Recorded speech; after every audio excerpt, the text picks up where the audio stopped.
प्रांजल, धन्यवाद आपण दिलेल्या सविस्तर अपडेटसाठी। दरम्यान आशिष शेलार बोलतात, थेट जाऊया। आणि आपली बाजू अतिशय जोर भक्कमपणे पुन्हा मांडावी आणि इथे तिथे धोका आपल्याला नको म्हणून फेब्रुवारीच्या महिन्यामध्ये एक शिष्टमंडळ ज्याचं मीच नेतृत्व केलं आणि आमचे अधिकारी आणि सल्लागार आम्ही गेलो।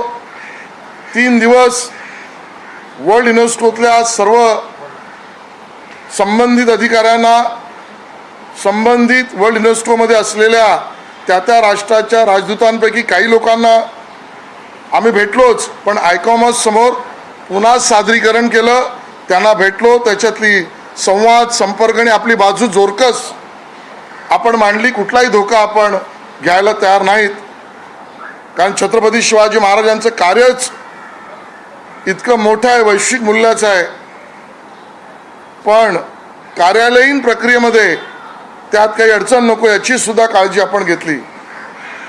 आणि म्हणून त्यानंतर 5वा टप्पा आपल्याला सांगावासा मला वाटतो की माननीय मुख्यमंत्री महोदय यांनी स्वतः त्या ठिकाणी आंतरराष्ट्रीय या समितीतील काही लोकांशी संवाद संपर्क, दौऱ्याचं नियोजन आणि त्याबद्दल असलेली चर्चा ही माननीय मुख्यमंत्री देवेंद्रजींनी केली। मी त्यांचेही धन्यवाद व्यक्त करतो। आणि त्यानंतर केंद्रीय सांस्कृतिक मंत्रालय आणि केंद्रीय सांस्कृतिक मंत्री आणि देवेंद्रजी माननीय मुख्यमंत्री यांनी 6व्या टप्प्यामध्ये दिल्लीला जी राष्ट्र वर्ल्ड युनेस्कोचे सदस्य आहेत त्यांचे भारतातले राजदूत यांच्याशी संवाद संपर्क बैठक आणि त्यांचं समर्थन या आपल्या जोरदार वैश्विक मूल्य असलेल्या छत्रपती शिवाजी महाराजांच्या पराक्रमाच्या कर्तृत्वाला समर्थन मिळवावं, हाही टप्पा आपण यशस्वी पूर्ण केला।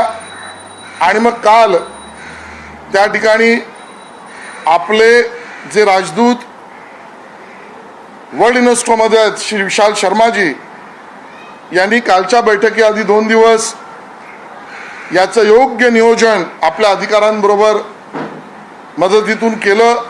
ASIच्या अधिकाऱ्यांनी त्यात मदत केली आणि मग काल तो सुदिन आला की प्रत्यक्ष प्रस्ताव त्या ठिकाणी आल्यावर आपल्या या ऐतिहासिक पराक्रमाच्या, छत्रपती शिवाजी महाराजांच्या पराक्रमाच्या या गडकिल्ल्यांना मानांकन जागतिक वारसा म्हणून मिळाला।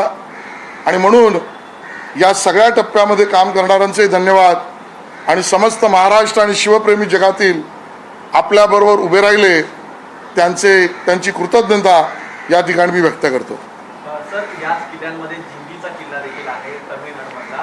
ह्या ठिकाणी आपल्याला कळतं की महाराष्ट्राचा बाहेर देखील मराठी संस्कृती आणि महाराष्ट्र संस्कृती या निमित्ताने बघते। तर दुसरीकडे याच युनेस्को